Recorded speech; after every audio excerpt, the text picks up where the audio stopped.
All right, there we go. So, good evening. This is welcome, everybody. Sorry about the mix up, and glad to see you all tonight.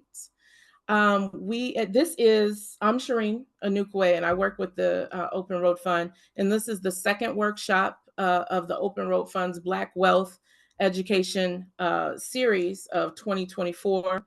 And Open Road Fund is a program of Nexus Community Partners, which is a nonprofit organization that supports strong, equitable, and just communities in which all residents are engaged, are recognized as leaders, and have pathways to opportunities.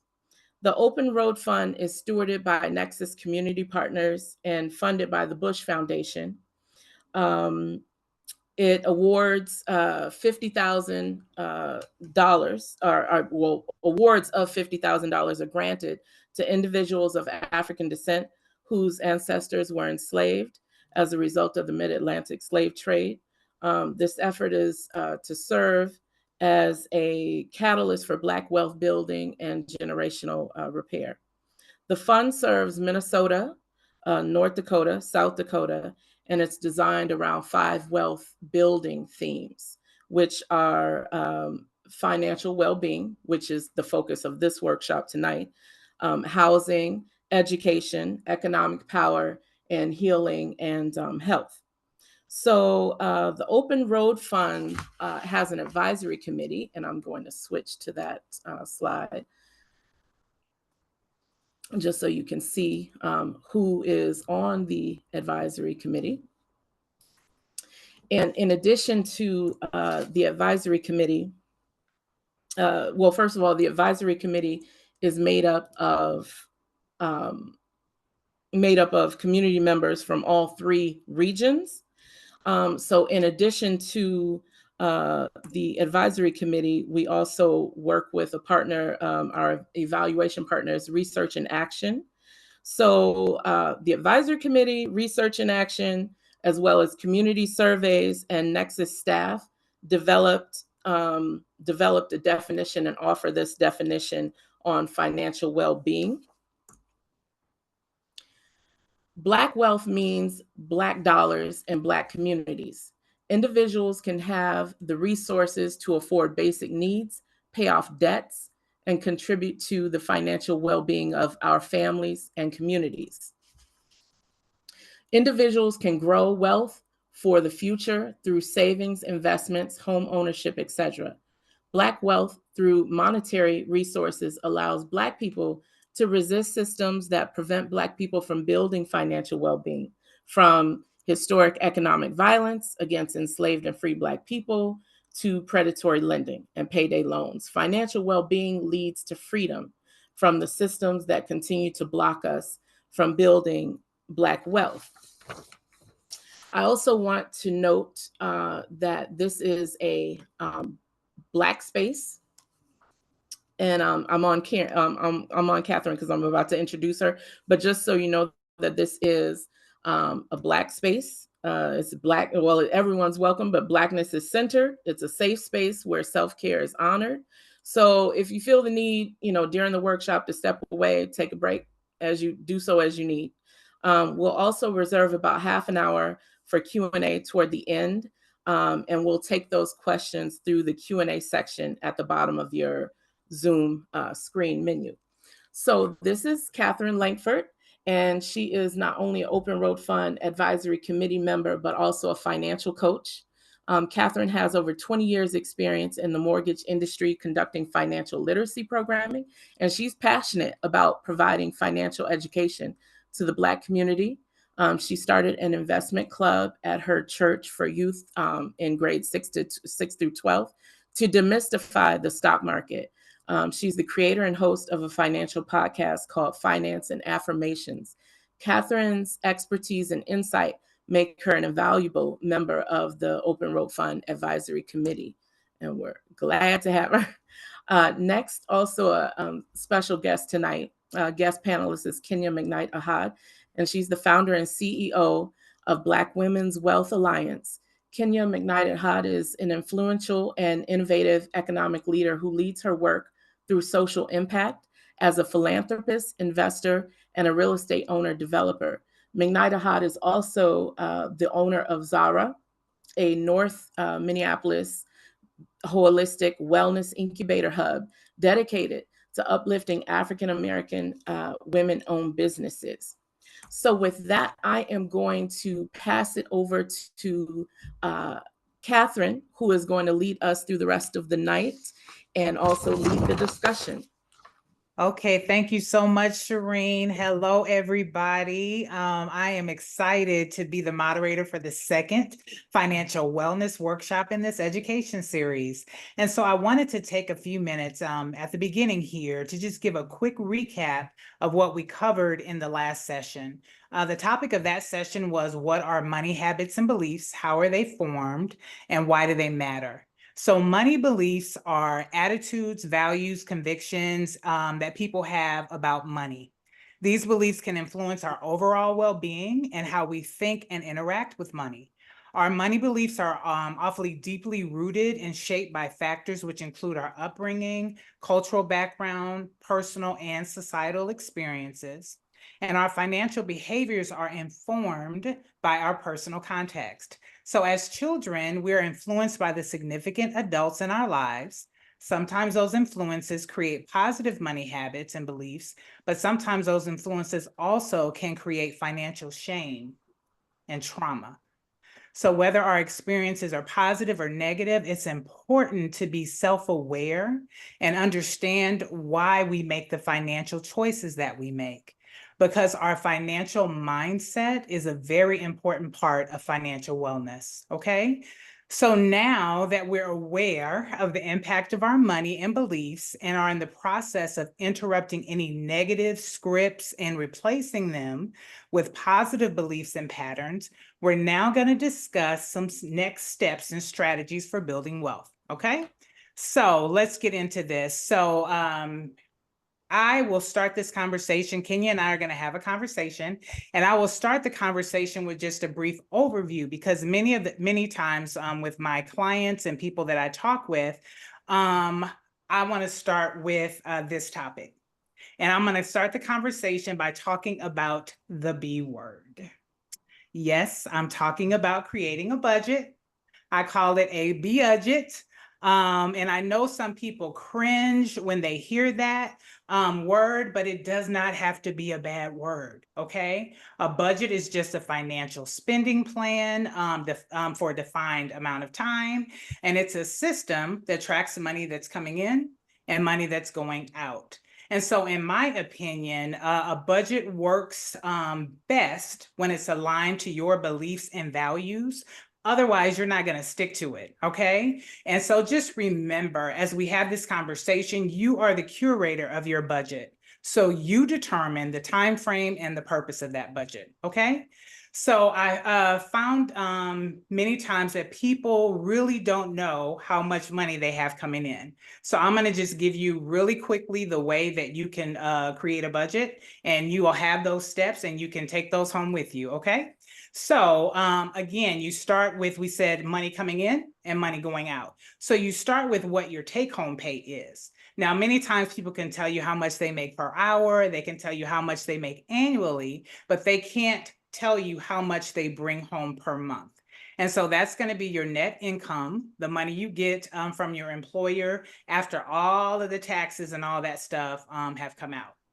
And so what I typically tell people to do is to start with their bare bones budget, which is the budget that you use when you have a financial event, such as like a job loss or a reduction in pay, or maybe just a really unexpected big expense that you just still don't even have enough money to take care of, okay? And so when you're talking about a bare bones budget, this budget is something that you use only for the things that you need to live and to be safe, okay? And so with that bare bones budget, once we've gotten our income, then we start subtracting expenses. So we subtract fixed expenses that are in the category of our housing, car and transportation, student loans, insurance premiums, cell phone, childcare, that type of thing. And it's called a fixed expense because it's the same amount every month, okay? And then what we do is we calculate our variable expenses, remembering that we're only listing the items that you need to live. And variable expenses are things like our groceries, our credit card bills, prescriptions, utility bills, car maintenance, that kind of thing. So you take your net income, subtract your fixed and variable expenses, and then you get a number, what many people call your discretionary income. Now, I call that number my what I'm working with number, because it tells me how much money I'm going to be working with in this budget. And this is the money that you're going to use to do your saving, investing, and all of that. And then what I also have people do, that's the bare bones. If they want a full budget, I also have them add flexible expenses. Now, what are those? Those are the fun expenses, right? That's the stuff that you do so that you can have some fun in life. So those are things like going to the movies, streaming, cable, eating out, all of that kind of stuff, okay? So they're expenses that you have, but you don't necessarily need them to live.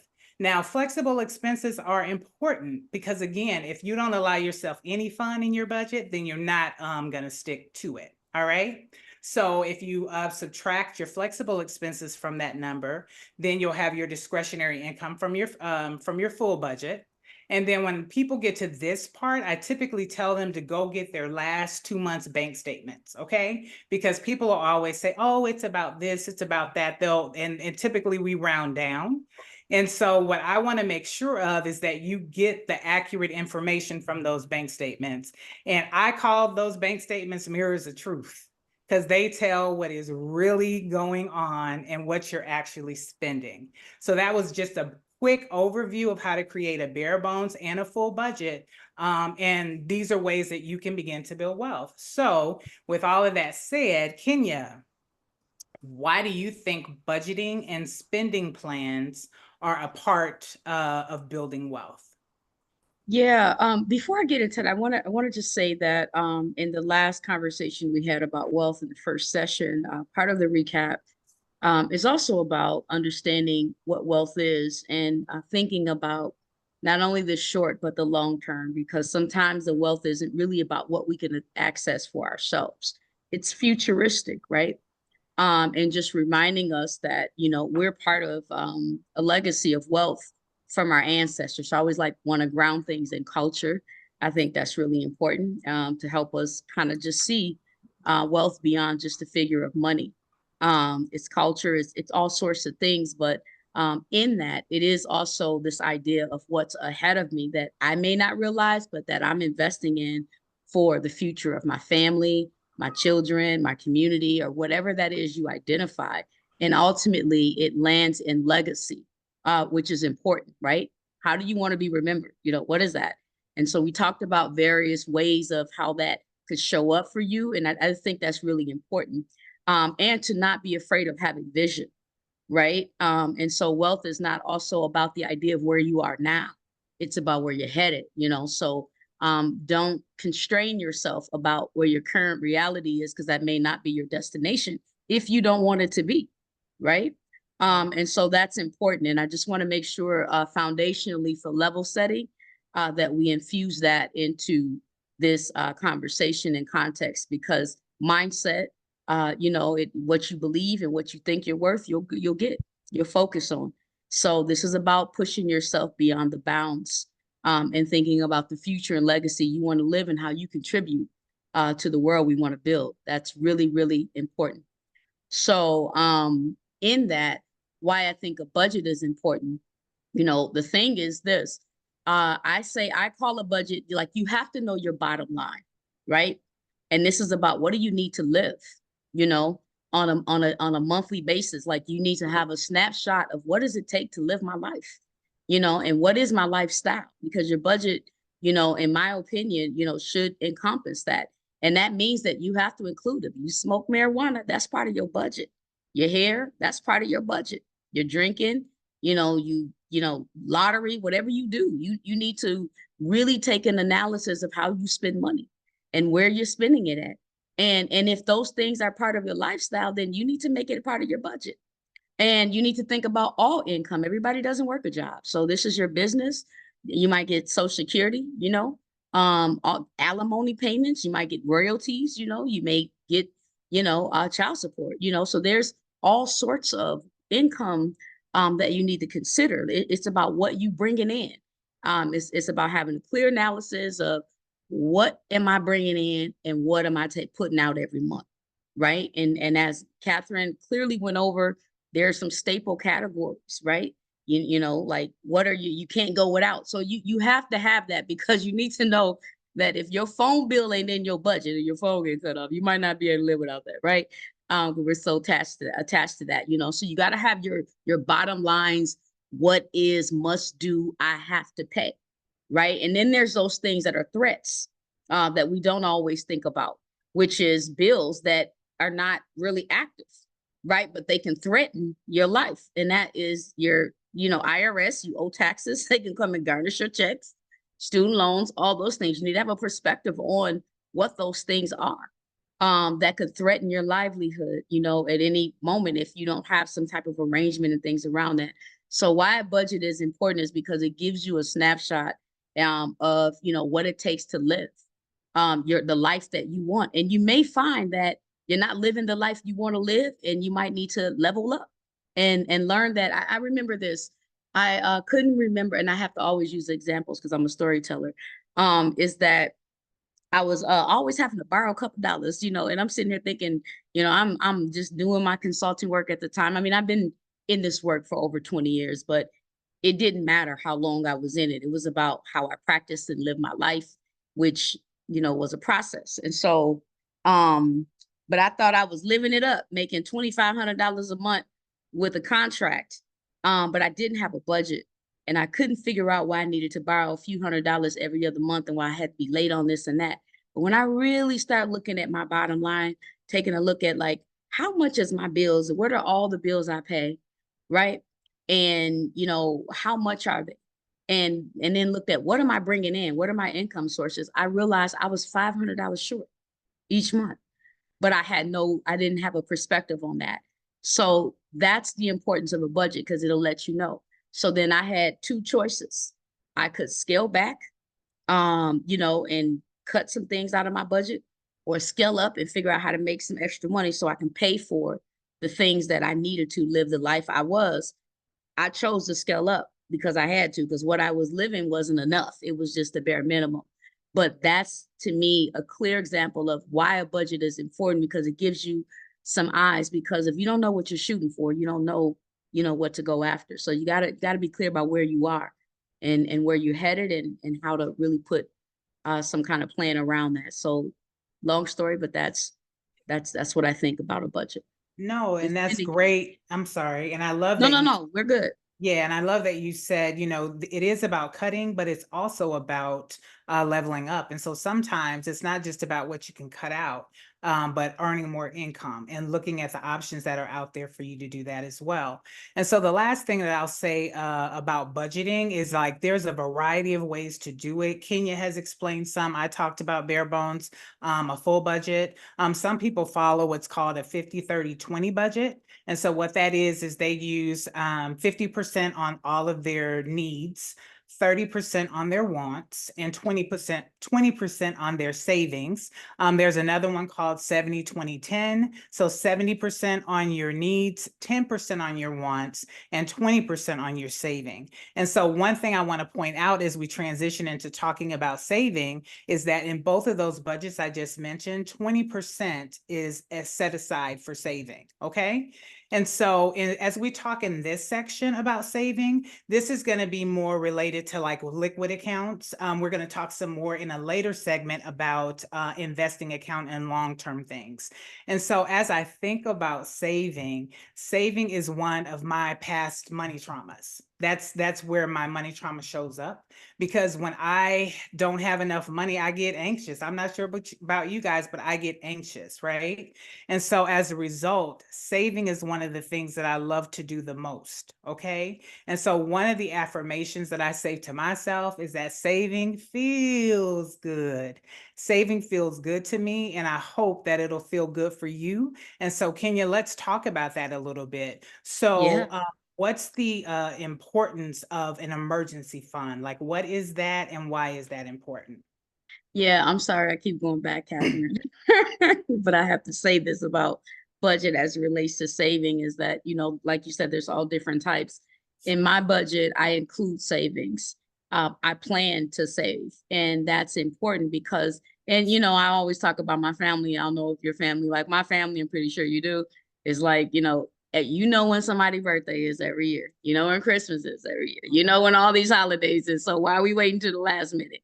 And so in your budget, you can create these pockets that I call futuristic and aspirational, right? It's like the things you desire and you want to save for. And you can determine what those buckets are for you. You can say a car, a house, that one thing you really want, birthdays, when everybody's birthday is, you can decide how much you want to put towards somebody's birthday gift, the $50, and it may take you a few months. All of those things are so important. And that is also a good practice to saving. Like, it doesn't matter. You can put $5 away, $2, it doesn't matter. The point is that you build the habit, and then you can determine how much, you can increase it as it permits, but you got to start someplace. And it starts with identifying what you want to save for, right? And it's on a timeline, because maybe you've given yourself a time when you want to do it. Birthdays is just an example. Vacations for folks who, want to do that. School, there's so many things, but you get to choose what those categories are. And then the emergency savings is really important. And I'll just use this example that I had gotten this car and I had it for a year. And I didn't know that cars have their 10-year mark. So when they turn 10 years, whatever problems they have show up, and I had just a little extra money put to the side, and I was planning on using it for something else. Well, my water pump broke and it shattered my coolant system. And it was a foreign car, so it cost more than an average car. I didn't have an emergency savings. So I ended up having to pay $3,600 out of money that I planned to do something else for my business. And it just wiped out whatever I had, so I had to do some more hustling, of course. But the point is, I didn't think about repairs for my car because they're gonna come up, and I didn't even put it in my budget that, hey, I got to get an oil change every 6 months, all this stuff. And so that's probably a smaller thing, but there's fires that happen. There's always these unplanned things that happen. And as much as you can just create this savings kit or pool that you don't touch, right? Because I also had like another bank account that was just a savings account, no debit card to it. I had to go to the bank, which I didn't want to do. But I would put money into that account every month, $25. And that will be my little emergency savings. So just an example of, there's always things that come up, and that emergency, you can't touch that money.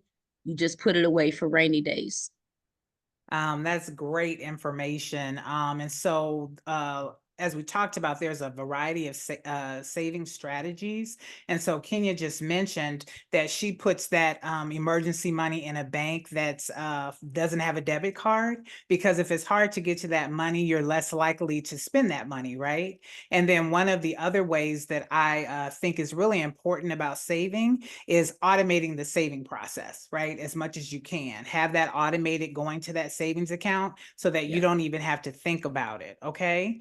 And so one of the things that I wanted to mention is that there are ways to earn more money in your savings account. Right now, as most of you know, most banks are paying less than 1%. They pay like 0.01, right?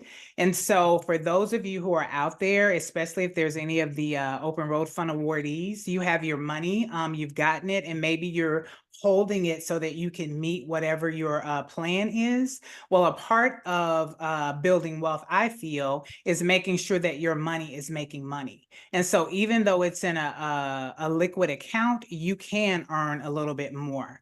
So real quick, I want to talk about that in the instance of the rule of 72. Many of you may have heard, but for those who do not know what that is a rule that talks about how quickly your money can double. Okay. And so if you divide whatever your interest rate into 72, that tells you approximately how many years it's going to take your money to double. So let's just say you were getting 1%, right? 72 divided by 1 is 72. So it's going to take 72 years for your money to double. Okay. If you're earning 4%, that divided by 72 is 18.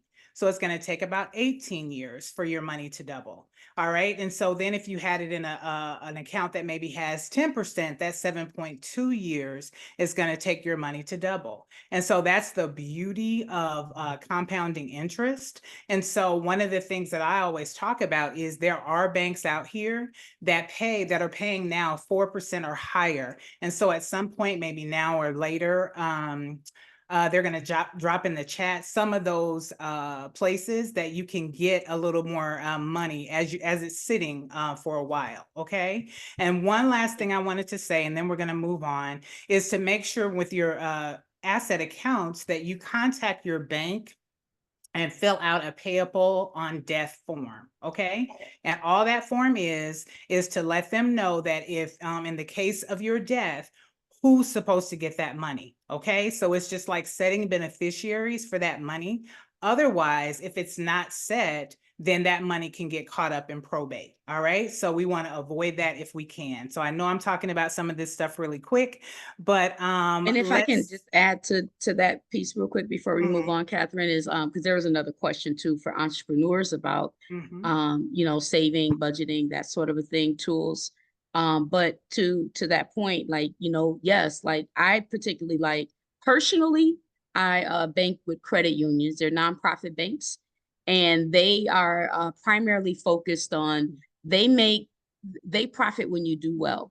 And you know, they have more flexible tools. I earn lots of money on my savings account. They round up, you know, so like if I got $296.38 every day, at the end of the day, they round up my cents, right, and put it into my savings. And so there's a lot of different little programs like that at your banks, particularly, again, credit unions, because they're more people friendly.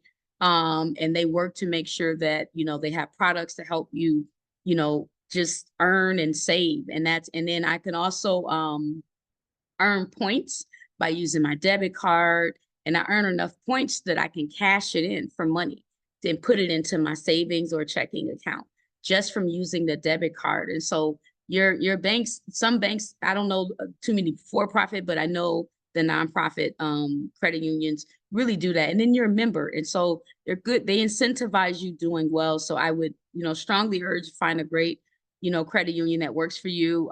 For your personal, my business, I bank with for-profit banks because they have broader access for me to travel and still access, and they have other tools that are more friendly to business owners. So just putting that out there. But just quickly on tools for business owners with savings and stuff. Look, you also got to have a budget with your business. And sometimes you don't know what your budget is until you really take a look at what you're spending. It took me a while to get to the place of having proper accounting, you know, QuickBooks, all of that. It was really about me understanding what my operational expenses were, what my salary was, how I was spending money as a business. But I use my debit card a lot as a way to help me understand my spending. And after using my debit card, I would look at my bank statements and have an accountant work with me to put together, you know, kind of how I spend money in my business and what that looks like, and then develop a budget. So that part is very, very important. We can talk forever about different tactics. I don't spend my money personally out of my business account. I write myself a check for things I know. So there's ways you have to track and manage, but maybe there needs to be a session just for entrepreneurs. That would be great. Thank you so much for that information. And so it's now about this time that when I'm working with people, I typically start talking to them about paying off debt as well. And so some of the strategies used to save money can also be used to pay off debts. But there's a few methods that, you know, you may be aware of, and these have worked for me. And they're the avalanche, snowball, and blizzard method of paying off debt quickly. And so if you do have really high debt loads outside of housing, I would recommend that you use a debt elimination calculator so you can calculate how quickly quickly you can pay that debt off, and then use that debt elimination calculator to apply the avalanche, snowball, or blizzard method. So Kenya, you can add to that if you want. Otherwise, I was going to move on to. Yeah, no, let's move on. I'm sorry, I was just trying to look at these questions. No, Oh, no, I know they're coming fast and furious, and we Yeah. thank you guys so much for being so active. So Kenya, can you talk a little bit about why credit is important to building wealth? Yeah, it's part of the game. Look, it's not just a score, it's about, debt is a wealth strategy. I want us to understand that.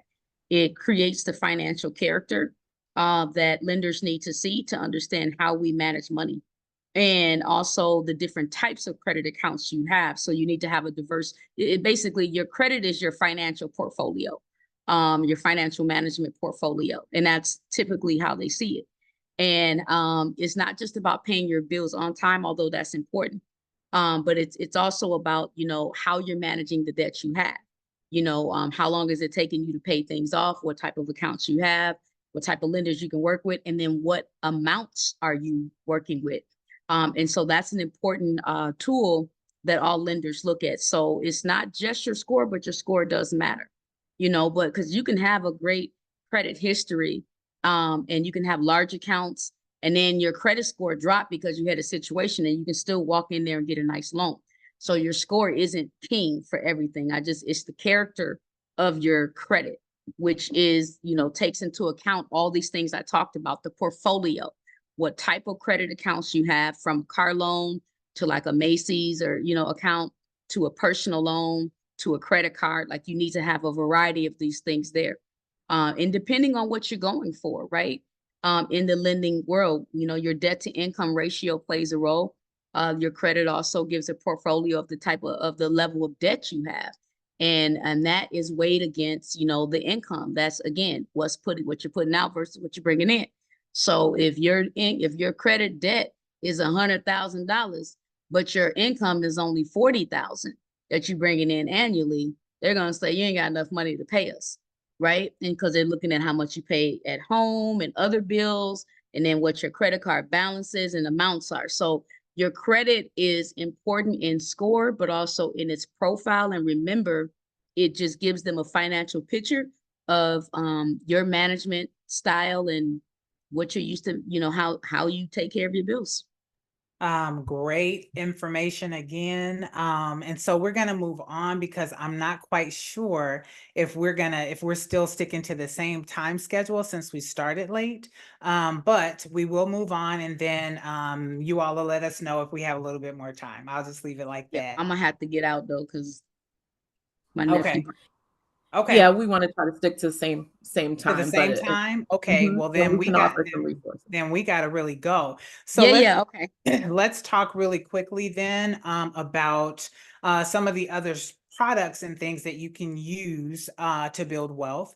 And so one of the things that I think is important to protecting and preserving our wealth and assets is life insurance. And so, full disclosure, I am a licensed life insurance agent. And the most frequent question that I get is, what's the difference between term, whole life, and final expense insurance? So I'm going to try to do this in 2 minutes or less, and then we're going to let Kenya talk a bit about the importance of life insurance. So a term life policy is temporary insurance. A person who is insured gets that insurance for a time period.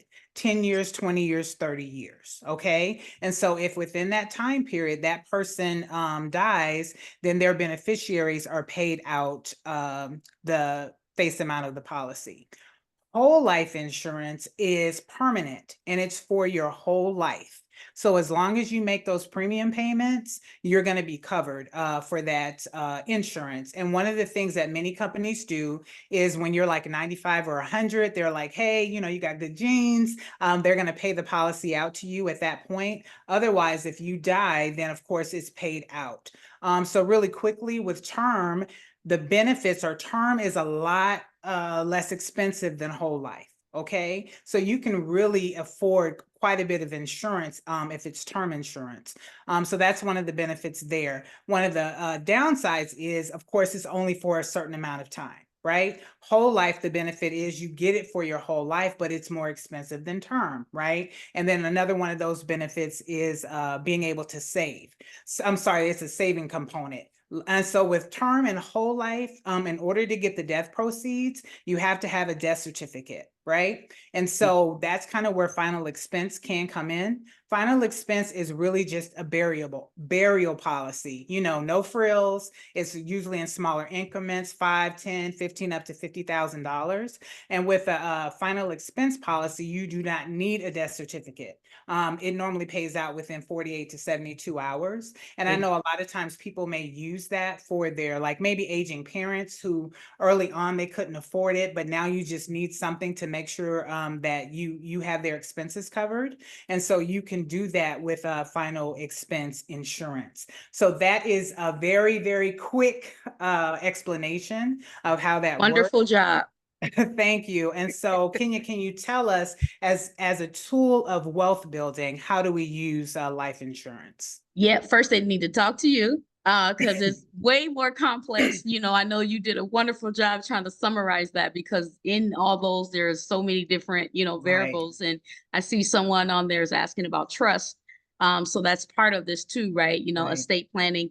It's, you know, look, we all know in how we've probably historically understood or thought about insurance is as a death tool, right? To cover the expenses of funerals. But, you know, it really is a wealth tool that is also designed to help, you know, cover the expenses of your life, you know, your family's life after you transition, because it's not a matter of if, it's when, right?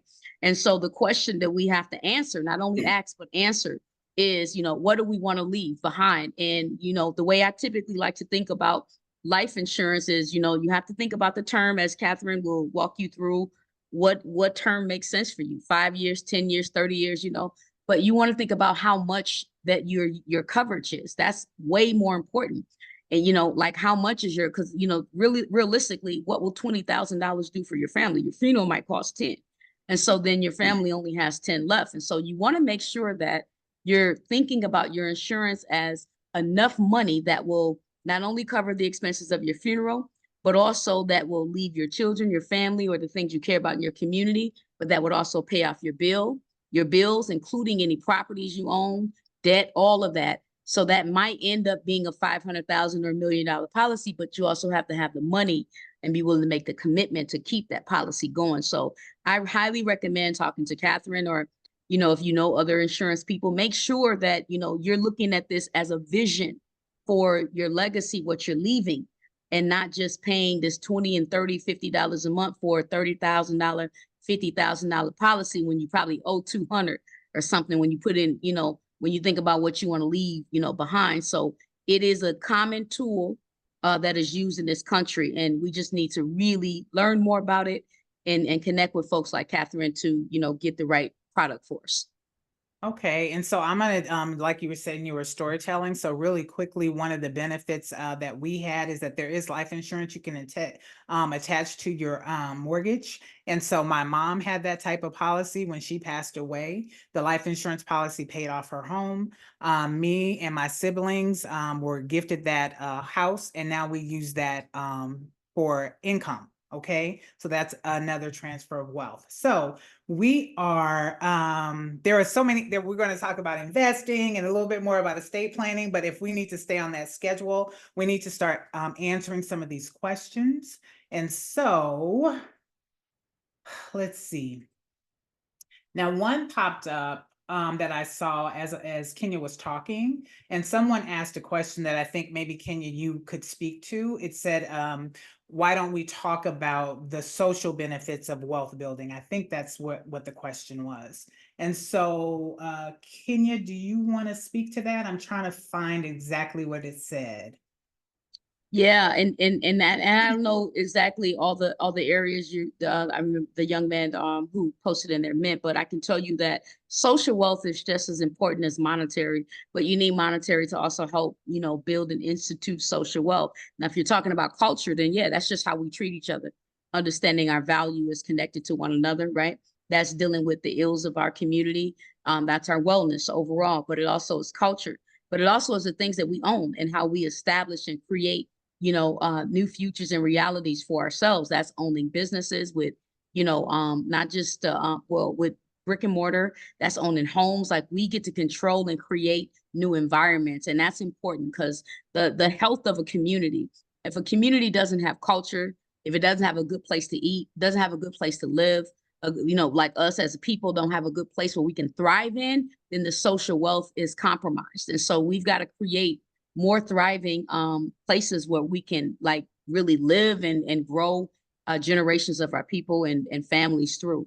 So yes, making those investments, and that's the parks, the landscapes, how we, is it clean, like how the neighbors, like everybody's got to kind of do their part to create a good environment for our future, our current and future realities of thriving. For sure. So I just see Marita's question here. It says, what about pre-existing conditions? So I'm sure she's talking about life insurance. Yeah. So your premiums are determined by, your age, your health and your lifestyle. But there are companies that allow for pre-existing conditions, and you can still get a reasonable policy even if you have pre-existing conditions. So that's something that we can talk about. At another time. And I am sorry, guys, there's so many questions coming. Especially about the insurance. They want to know, how do you use it to pay off real estate and all of that. So that was a question I saw, which is, and the trust, right? Like, how do you use a trust to protect your assets so that you can navigate the probate process? Okay, and so I think this one is for you, Kenya. It says, what methods for bookkeeping can you recommend for entrepreneurs and self-employed individuals? And it says, please be granular, but we don't have time to be granular. I think I went over that. That's why I said, like, use your debit card, like use your bank card, get a bank account, track the way you use money. That's going to be your first level of accounting, is being accountable for your money, because it's digital. You get to see that your bank statements, like, you have to know, you have to do that, and it help you get an understanding of how you're spending money. Because sometimes in business, you don't know, you got all these different things that come up that wasn't part of your plan. So in your first couple of years as an entrepreneur, when you're starting, but also if you're just getting to this place, tracking your spending is going to be helpful, because you're really developing your budget. You don't know yet because your vision is still growing. You're still figuring out different things. So as much as you can track and then go back and review and have an accountant support you with that, they can help you put together categories of spending. And then you really got to have a budget too. You got to figure that out at some point. So, but go ahead. Sorry, Katherine. Oh, no problem. Thank you. And so I see a question. Oh, I'm sorry. Okay, Lee, I see you. So when you're talking about estate planning, you do need an attorney. Okay, that is something you need. And so Lee put his information in here and said, check him out. So please do that, and talk to any attorney as it relates to estate planning. Let's see. This person said reputable CPAs. I know who I use, but that's kind of, everybody's different, and what your needs are different. So someone asked about stock investing. I'm going to talk about that a little bit at the end. And let me see, and where it's and we're going to send them some information too. So like estate planning 101, things like that, just bullet points. But estate planning is very deep and in depth. And you really need an attorney, as Katherine said, but we'll have some bullet points to help guide you along the way to understand, which does include a trust.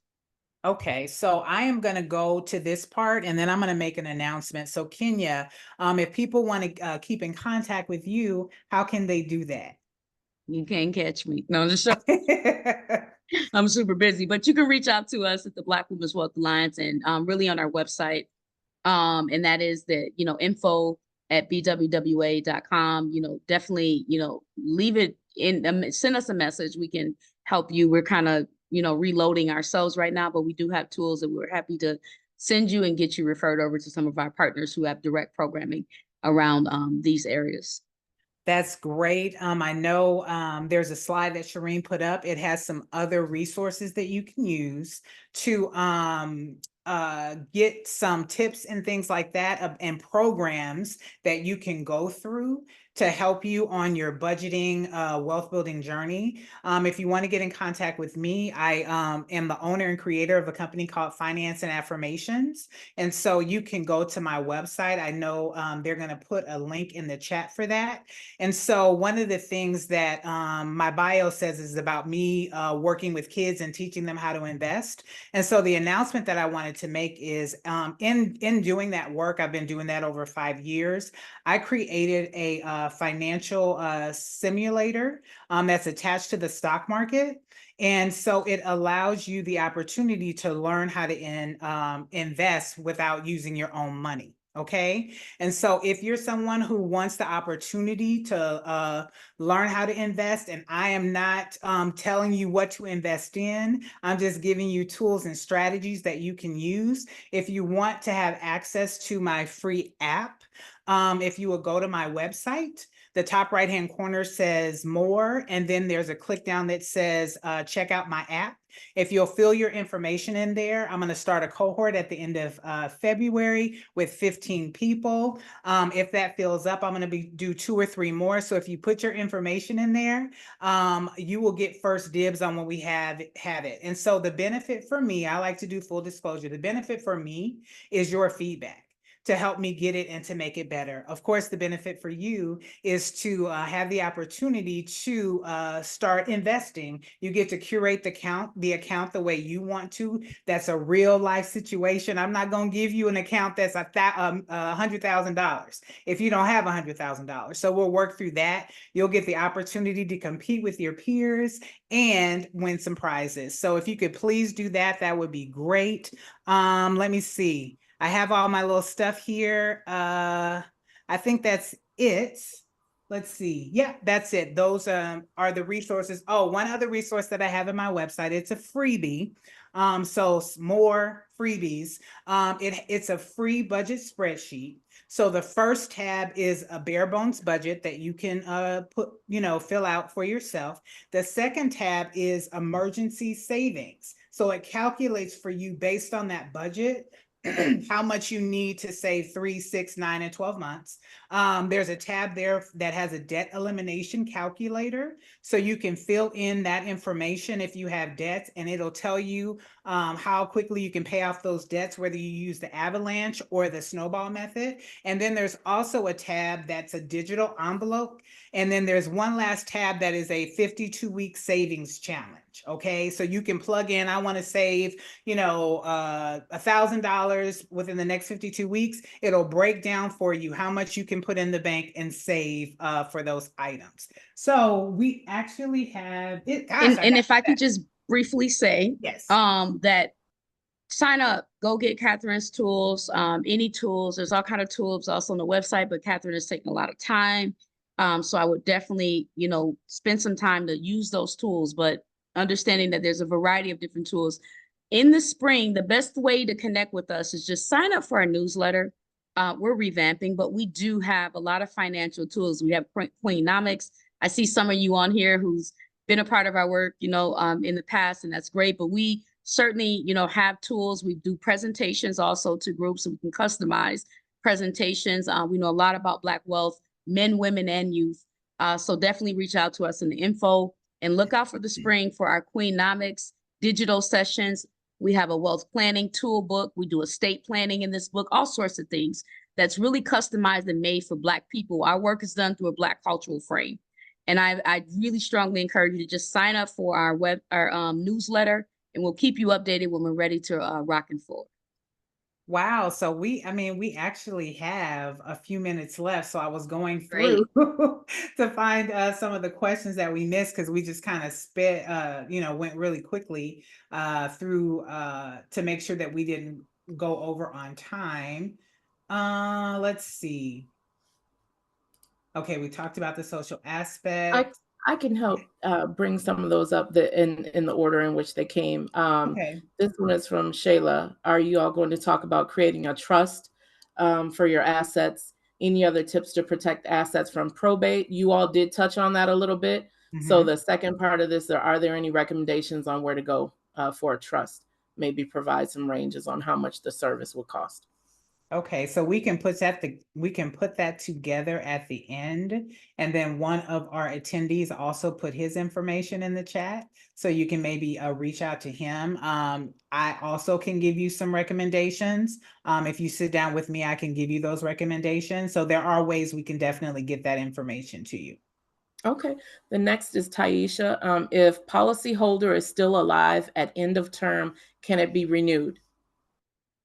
At end of term. Oh, yes. And so you can get term life policies that that are automatically convertible to a whole life policy, and you don't have to go back and get a new like medical kind of thing, because that's one of the things about term. Like, say, the term ends and you're 60, and now you have medical, you're older, right? So the policy is going to be higher. And now you've had a few medical challenges. So that's going to affect the premium. But when you buy your term, you want to get term that can convert to a whole life policy without having to go back and do medical. And you also want to get a term policy that has living benefits, because one of the things that's happening now is that we're living longer, right? And so as you live longer, you may have critical something come up for you. And so there are benefits that you can use even in your term policy to help you with living benefits. Right. But that isn't guaranteed for if you have a term life that doesn't allow you to convert. Like, isn't there, maybe you can talk more about that because it's more of your lane, Katherine, but I don't want people to walk away assuming because they have a term life insurance policy, it expired and it automatically, they can automatically, there are certain products you can buy where that's the case. Right. But that isn't guaranteed if you have it. Correct. So if it does expire and you don't have that, what are the options? What do they need to do? Then you can get insurance. You can go back in to get another term. You can go back in to get a whole life. You can get final expense. Well, can you expand that term, that particular policy? Can you extend that policy? Because at that point you put so much in. So do you just lose it or can you extend it? It depends on how the policy is set up. Okay. It really depends on how it's set up, because like when you're with an employer and maybe you get laid off, there's ways to extend those policies. But depending on how the policy was set up when you got it, that's going to determine what you can do when the term is up. So it's not blanket for sure. It really depends on what you have. Right. This is why I think really talking to an expert, but really having to clear as much as possible about what your vision is so that you can think about what the right product for you is, because maybe you need a whole, you can get more than one policy too, right? You don't have to just have one. You can have 10 if you want, but it really, somebody can help walk you through what is the best product and coverage I should have. And is it term and whole? Is it a combination? How does this work together? So it's really important. I know we got those little agents that show up and always trying to sell us some. Okay. I call them wealth interrupters. Okay. Cause they're about the little small packages. Bottom line, they don't mean no harm. They got it. They're doing the right thing, but it is a step further than that, right? That's just the baseline of insurance, but it's a whole broader tool than how it's typically introduced to our community that we want to make sure we are aware of, so we can get the benefit of that as a tool for us to help expand and build on wealth for our generations of families and people we're responsible for around here. Exactly. It is a part of your overall wealth building plan. It's a part of that. And so if you talk to me or whomever you talk to, they need to talk to you as it is a part of your whole wealth building plan. So if they're just asking you, okay, do you have $20 to invest in this policy? That's not talking about your entire plan, because you're going to need to know, how much can you afford? How much do I need? Do I have small kids? Am I aging? There's a whole variety of things that can be going on in your life. And so you need someone to have that conversation with for sure. Okay. Exactly. And when you think about investing in the stock market, you need to understand the difference between investing in increments and actually buying a whole share and what that gets you, right? You can buy a share in McDonald's or, Macy's and things like that, wherever you shop at, or, different AI, whatever, you buy a whole. There's a difference between when you buy an actual share, then you become a member, part owner of that share. You get invited to their meetings that they have annually. You get a kickback, if it makes money, etc. The increments is something different. And that's usually what we invest in when we use IRAs and other little tools like that, where you buy little fragments of a share, but you don't own a whole share. So the idea is that you also have to have a diverse investment portfolio, which Katherine can go a lot more in, too, with you, where, and you can start with like $50 a month. This stuff isn't, I'm not saying the share costs $50. You might have to spend, it depends, like Google might cost a few thousand.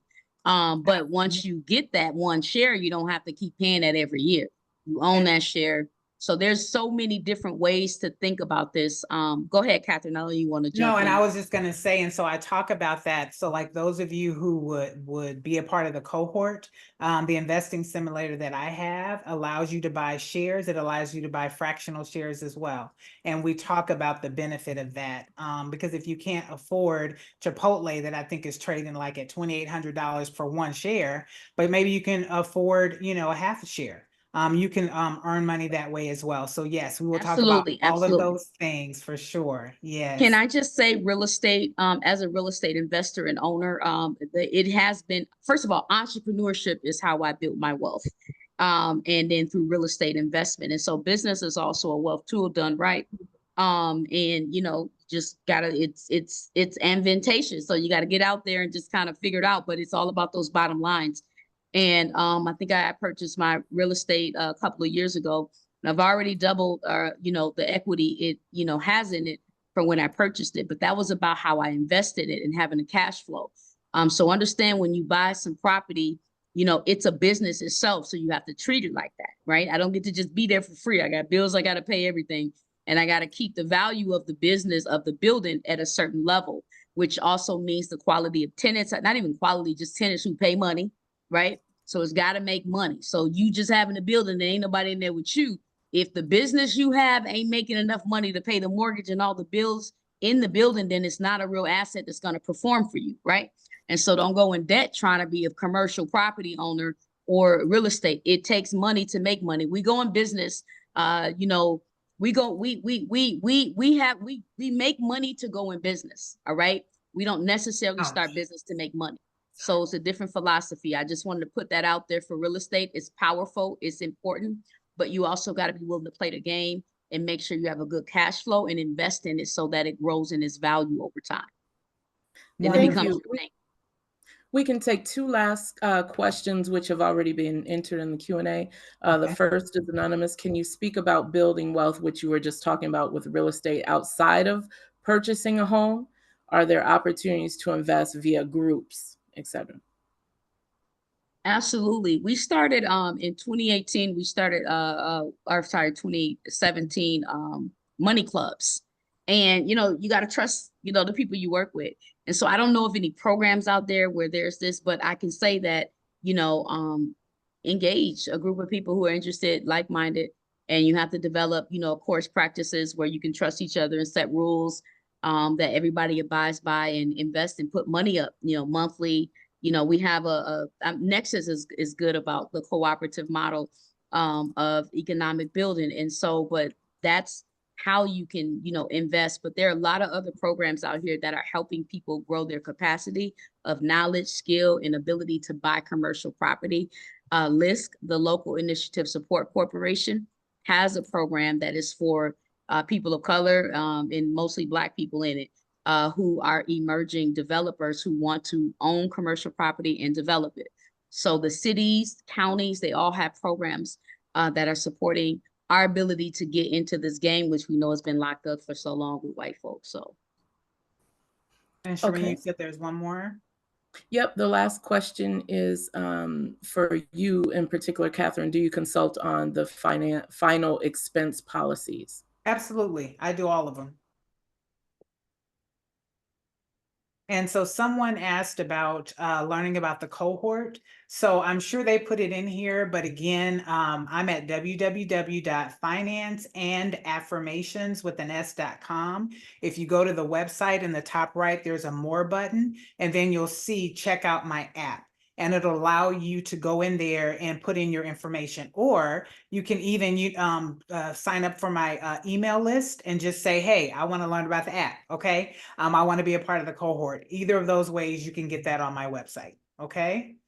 We have 3 minutes left, and so I don't know if we have any celebratory music, but the reason I like celebratory music at the end is because when we get great information, I think we need to celebrate that great information, okay? And so it looks like, I hear it. It looks like that based on your responses, that you guys got some good information, right? And so what I want to do as I'm moving and celebrating is to thank Kenya for being a guest of ours and giving us a wealth of knowledge and information.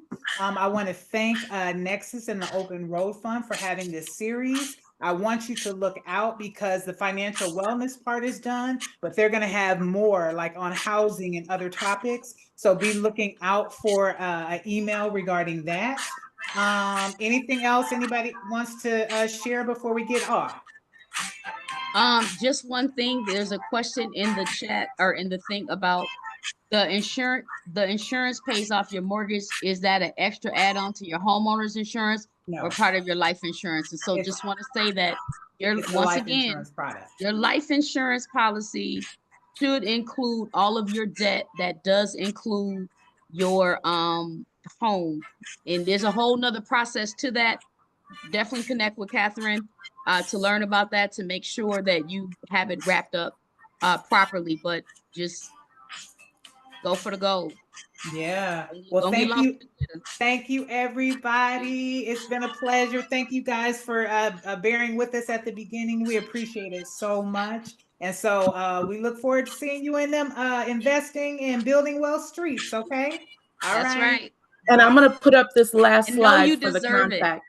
You deserve it. And they